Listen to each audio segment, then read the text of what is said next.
The Jasper Police Department is now back at full force. More on that. Plus, Huntingburg Mayor Denny Spinner joins me for tonight's edition of Monday with the Mayor, and this year's Dubois County Fair royalty are tonight's guests on Inform. All of that and much more is up next here on the 18 WJTS News.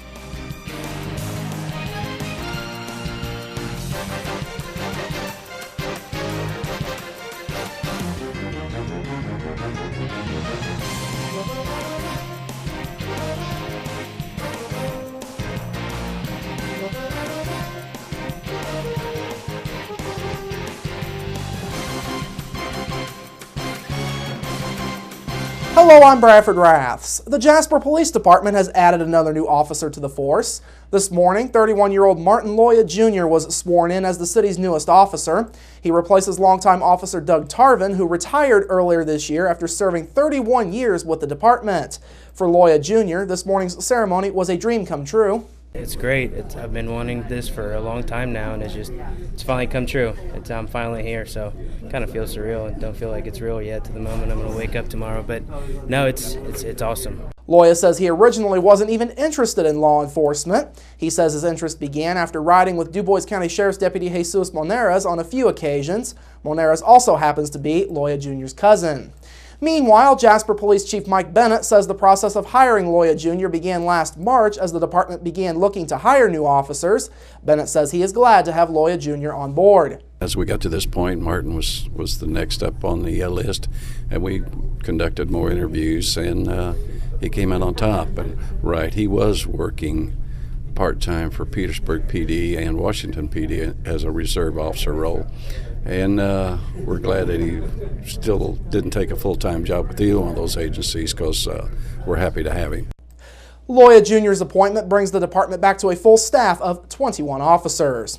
Loya Jr. is a 2001 graduate of Jasper High School. He earned his bachelor's degree in business administration and an associate's degree in insurance risks from Indiana State University in 2006. Loya Jr., his wife Amanda, and their two children, Jaslyn and Martin Loya III, live in Jasper. Now, this morning's swearing in is just the beginning for Loya Jr. He is set to start training at the Southwest Indiana Law Enforcement Academy coming up on July 21st. In other news this evening, Pike County officials are now trying to rid the county of mosquitoes linked with the deadly West Nile virus. A sample of mosquitoes collected from the Petersburg area was found to be carrying the virus during tests that the Indiana Department of Health conducted several weeks ago. Pike County Sanitation Officer Al Faust says the sample came from the city's water or sewer plant. The county's Board of Health has already contracted with Bob Burke of the Petersburg Water Department to spray for the mosquitoes. Burke says he has been going out after dark a couple of times a week to spray in public areas such as Winslow's Riverside Park and the baseball fields in both Winslow and Petersburg. Burke and Faust both say the spraying is a temporary fix. The county has set aside up to $2,000 for the spraying to be done.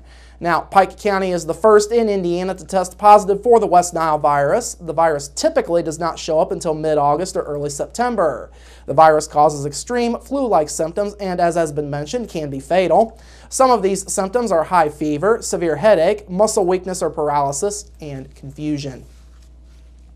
Several Catholic parishes across our viewing area have now officially merged. This past Tuesday marked the official merger for 8 parishes all across southwestern Indiana. None of the parishes in Dubois County are affected, but several in surrounding counties are among those merging. In Martin County, the St. John Parish of Lagodi, the St. Martin Parish of Whitfield, the St. Joseph Parish of Bramble, and the St. Mary Parish in Shoals all merged into the new St. John the Evangelist Parish that will be based out of Lagodi. In Spencer County, the St. Martin and St. John parishes in New Boston merged to form St. Martin Parish based in Chrisney. That was the first of 2 mergers that is set to take place in Spencer County. The second one will combine the Mary Help of Christians Parish of Mariah Hill, the St. Nicholas Parish of Santa Claus, and St. Joseph's Parish in Dale. The new parish will be St. Joseph's Parish in Dale, and that merger takes effect on July 1st of next year. Now, as you may recall, these mergers are part of the Catholic Diocese of Evansville's merger plans that were announced at a press conference back in September. The Most Reverend Charles Thompson cited mission work as the main reason for these mergers. In all, the diocese will be going from 24 parishes down to 10 by the end of the mergers. All mergers are set to be complete by July 1st of 2016. Royalty for this year's Dubois County 4-H Fair has now been chosen. 11 young women in all competed to be this year's 4-H Fair Queen. Of the 11 who competed, Marissa Weissman was honored as this year's Miss Dubois County. She was also named the most photogenic of the contestants. Jenna Beaker was honored as this year's first runner-up, Shelby Hope was the second runner-up, and Elizabeth Brinkman was named as third runner-up. Erica Tavis took home Miss Congeniality honors for this year's pageant. The Junior Miss Dubois County pageant was also held last night. Hannah Rydberg took home this year's crown, and Jenna Steckler was named as first runner-up. Last night's contest was held at Jasper High School. Now, you can watch the Miss and Junior Miss Dubois County pageants in their entirety here on 18 WJTS. The pageants will air following the 7 p.m. newscast on Tuesday, July 22nd, and again at 2 o'clock Eastern Time on Sunday, July 27th. The Otwell 4th of July celebration is now in the books, but the weekend saw several different individuals and groups be honored with awards. The Little Miss Firecracker pageant was held on Thursday evening to kick off the 3-day-long celebration in Otwell. Catherine Burkhart was named as this year's Little Miss Firecracker. She is the daughter of Max and Starla Burkhart. Jessa Marie Radio was the first runner-up, while Ellie Riedel was named most photogenic, and Callie Weebler was honored with the Director's Award. There were also several honors given from this year's parade. More than 100 units participated in the parade, which drew a very large crowd to Otwell. The parade judging was broken down into 6 different classes: floats, antique vehicles, marching units, emergency and fire, open, and horses and mules. Jasper Engines and Transmissions took home top honors in the float class, followed by Bukta Trucking in second, and Travis Troutman for County Council's float in third.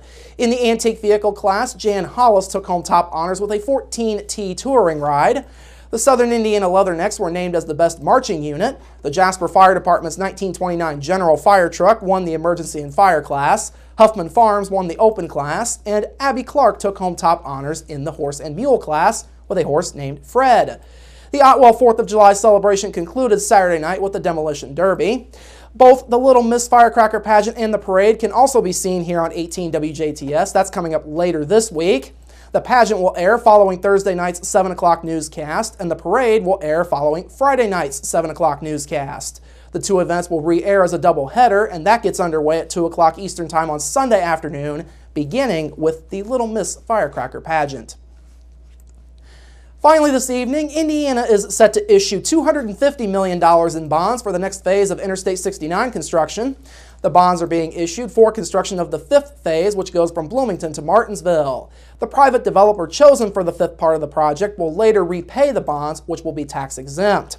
Now, the state made up to $400 million available in private activity bonds for the project, but Indiana Department of Transportation spokesman Will Wingfield says I-69 development partners didn't need the full amount. The bonds are set to be issued this month, and construction could start later this year. The 21-mile stretch will involve upgrading State Road 37 between Martinsville and Bloomington to interstate standards.